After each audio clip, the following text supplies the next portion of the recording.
Welcome back to the show, everybody. You want headlines? You want stories? Well, guess what? We got them. Ripple partner prepares to flip the switch for XLS-30d automated market makers. We'll get into it. And BRICS, will it really replace the US dollar as a global reserve currency? We're going to take a very deep look, ladies and gentlemen. And a final ruling in the library case. And one legal analyst says Judge Torres will have to rule on secondary market sales. Somebody roll that beautiful intro.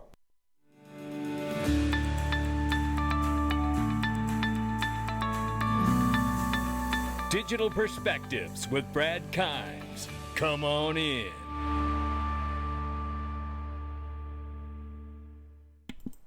Welcome back to the show, everybody. You can follow us on Twitter and YouTube for exclusive content. Right now, we are sitting at $1.23 trillion market cap for crypto, and the market is up 1%. Good afternoon.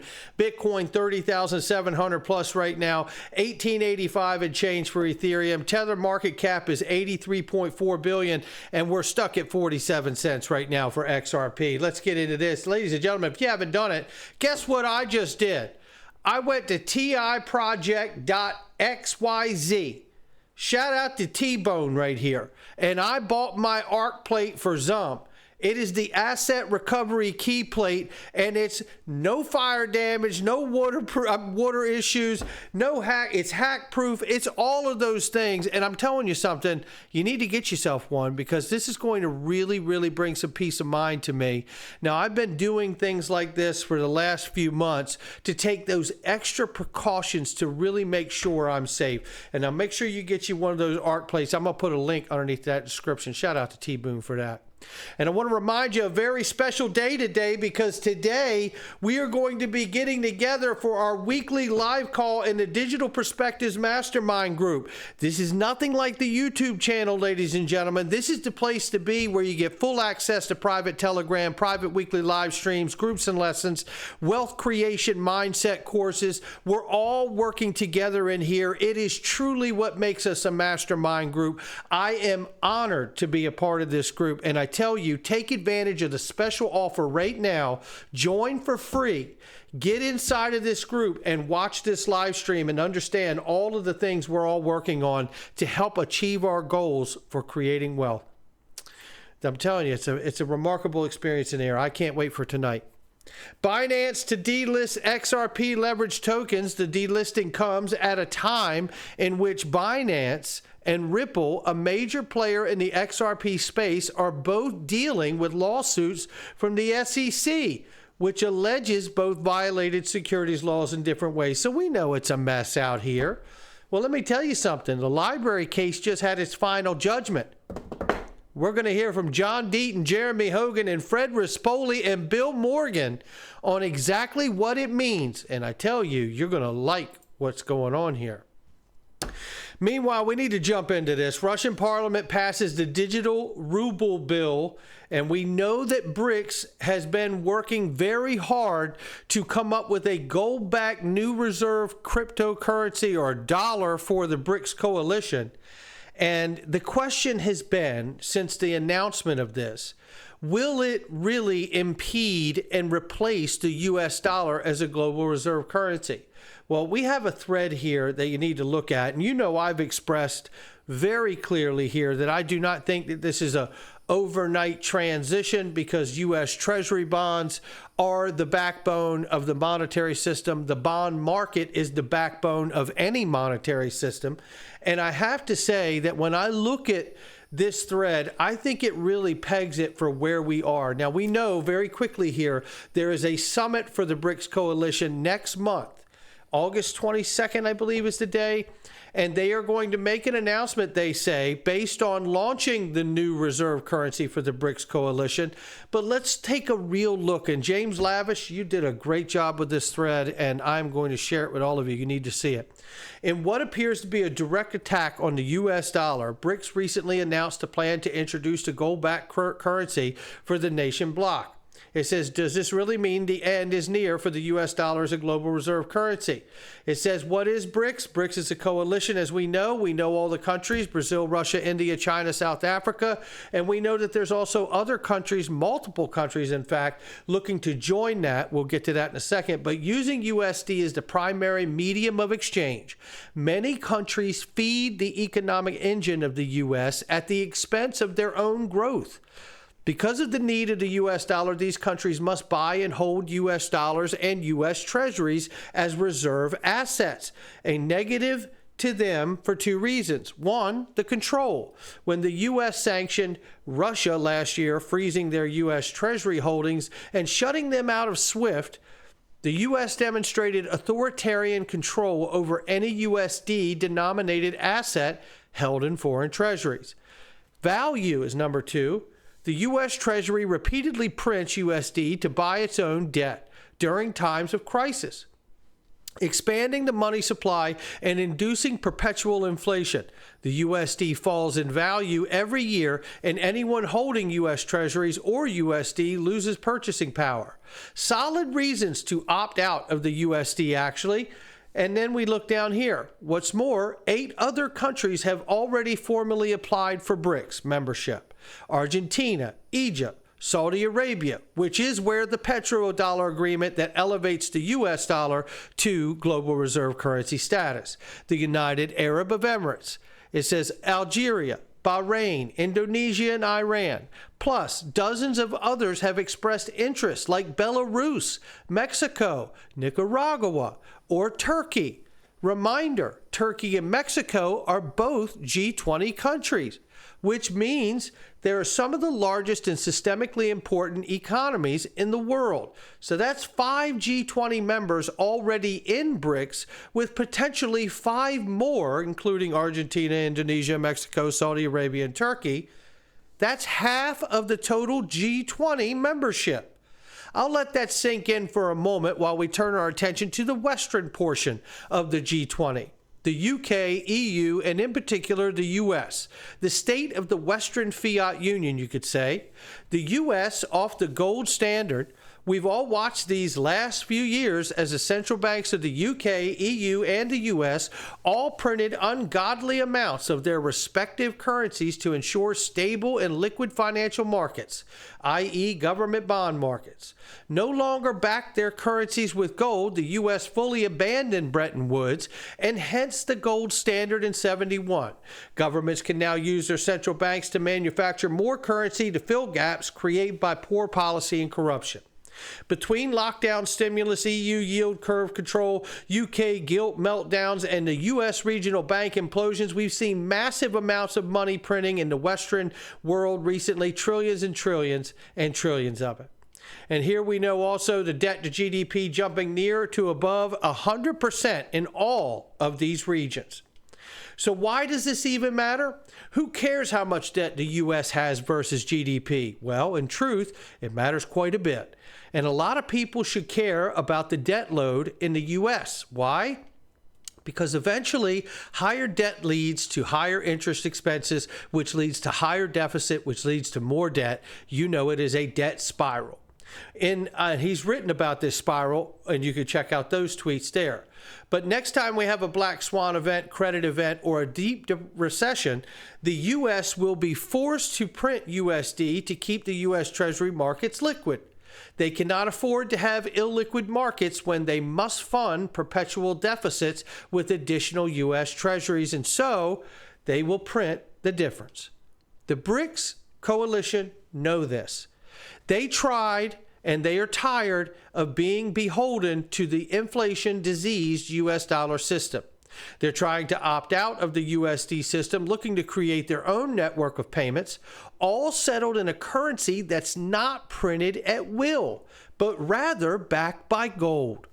How would BRICS gold work? Well, BRICS nation would either use their own currencies fully backed by gold or agree to a single currency backed by gold. Well, it's unrealistic for me in my mind, as it is James Lavish, to think that these individual countries would back their individual currencies by gold. And it would be harder to audit and then monitor, right? In this case, if you look at more of the option of BRICS introducing a new currency for the coalition, that gets a little easier. BRICS nation would create one central currency backed by gold. A central bank would then finance foreign trade backed by this BRICS currency. Importantly, BRICS currency would need to be fully redeemable by gold. And therein lies the key, creating a multinational BRICS bond market. Bonds denominated in the new BRICS currency backed by gold could be bought in local currencies at the market set exchange rate. The gold-backed bonds would then hold their value against any inflation. Now, let me stop right there. This is important because, as I've said for years on this channel, the backbone to any monetary system is the bond market. And the reason I don't believe it would be an immediate flip of the switch to change reserve currencies is because history says it won't happen that way. History says that it is a 10-year plus transition period from one global reserve currency to another. So we have history that says that. Then the other part of that is that we know no matter what the world is saying, BRICS included, one of the greatest assets that they all have in their portfolios is U.S. Treasuries. Like it or not. Don't believe it, it's still true. But the bottom line, though, BRICS currency must be convertible into gold on demand and it be truly sound money. Sounds good. No wonder half the G20 is interested. Should the U.S. be worried? If the Saudi Arabia joins, then Russia. BRICS has two of the three largest energy producers, the third being the U.S. A truly successful BRICS currency would effectively put a proverbial nail, maybe final, in the petrodollar coffin. Now, for a small reality check, the BRICS, to replace the USD as a global reserve currency, it would have to unseat U.S. Treasuries as a global reserve asset. U.S. Treasuries have long been considered the global safe haven security. This will not just end with a new BRICS currency and USD whimper. That said, a new gold-backed BRICS could dent the USD dominance. After all, the USD is already in steady decline. However, actual physical gold backing is a huge challenge logistically. But as you know, and I know out here, that tokenization can solve that physical problem. So looking at all of this, is it possible that China's Xi trusts Russia's Putin and trusts Brazil's Da Silva and so on? Can they work together and trust each other enough to establish a gold-backed BRICS currency that eventually includes half of the G20 economic giants? That is the question. Is there any honor among thieves? That's really what I'm thinking of right now. And will they be able to trust each other enough? And by nature of the governments that are running in BRICS coalition, just China, for example, as a communist government, they will have to give up some control as a personal nation to really participate deeply in a BRICS coalition relationship. Will it be worth it to them? We'll see. Let's get back. That was the geopolitical landscape right there. James Lavish did a great job with that. I love that thread. Ripple's XLS-30d, ladies and gentlemen. And I love this post. Shout out to Bond Crypt here. An automated market maker developed on top of the XRP ledger has successfully undergone a securities audit conducted by blockchain security firm Certic. And that is a very high regarded security audit right there. Very excited. And so is Bob Ross from Sologenic. Shout out to you, Bob. Sologenic team has successfully integrated XLS-30d on the DevNet. And they say as soon as the amendment is passed and live on the XRP ledger, we will flip the switch. How about that, ladies and gentlemen? A whole new world of opportunity is about to begin for XRP holders. Ripple Ally final judgment out. Surprising aspect. Library is permanently restrained and enjoined from violating Section 5 of the Section Act 1.5 directly or indirectly in the absence of any applicable exemption unless regulatory statement is in effect as to a security. So this is the final judgment in for Library. They have to pay a small fine of like $111,000 or more. But nevertheless, the nail has been driven. However, in that judgment, the judge did not address the secondary market sales. So let's hear what legal analysts are saying about not addressing those sales. So if we just come right here, let's start right here because this is all very good here. So John Deaton asked the judge to clarify that library tokens is not a security, but the judge declined, citing non-litigation and exercising judicial restraint. Deaton acknowledged the judge's conservative approach, but noted that the decision does not automatically apply to the secondary market, seen as a positive outcome. And he says, disagreeing with Deaton, Bill Morgan argued that the judge's decision aligns with the SEC's intention to postpone determining the security status of the tokens until exchange cases are resolved. Morgan expressed concerns that Ripple case may proceed to trial without clear determination on XRP's classification as a security as well. If we go into this here, you can see John Deaton clarifies, I say it's better than nothing because in the Coinbase case, the SEC cited the library judge's summary judgment opinion and argued that he made no distinction between direct sales from the issuer library and secondary sales on exchanges. This implies the judge considered them all sales of securities. At least now, Coinbase can say it doesn't mean that and his order doesn't apply to those transactions. Not claiming it's a sweeping victory by any means, but I believe it's better than just having the original decision out there. Bill Morgan says, fair enough, I agree. He thought it was related to the Ripple case, so he was just responding. I love these legal analysts and how they're able to have civil discourse. Boy, are there a lot of people on Twitter who could learn something from it. But the biggest worry for the XRP community, says Jeremy Hogan, is if Judge Annalisa Torres will issue a similar ruling on injunctive relief on Ripple. Let's look at this very quickly here. Understanding the library conflict, and right here, the court found that library issuance of library token constituted sale of unregistered securities. As a result, the company has been ordered to permanently cease participation in the unregistered offering of crypto asset securities. Additionally, library has been slapped with a civil penalty approximately of $111,614. But Jeremy Hogan says right here, the injunctive relief would be a big problem for Ripple since it would enjoin sales from escrow, but it's a problem with a possible solution, just a workaround that might interfere with Ripple's business plans. No ruling on secondary market sales is a status quo ruling. You know, the implications of such a ruling of termed injustice relief could be devastating for Ripple and its XRP holdings. Ripple, like Library, support its business structure. Notably, Ripple escrow account holds nearly half of the total XRP. The XRP Ripple community has already been on edge, eagerly awaiting a final ruling versus the SEC versus Ripple. And it says here, with all submissions now filed, we still are waiting for what's going to happen here. So we don't know, but this is what Fred Rispoli had to say about it. He says Judge Torres has to address it as Ripple raised the issue in its second affirmative defense in its answer to SEC's amended complaint, which is right here, that Ripple did not violate Section 5 of the Securities Act because XRP is not a security or investment contract, and Ripple's distribution or sales of XRP are not investment contracts.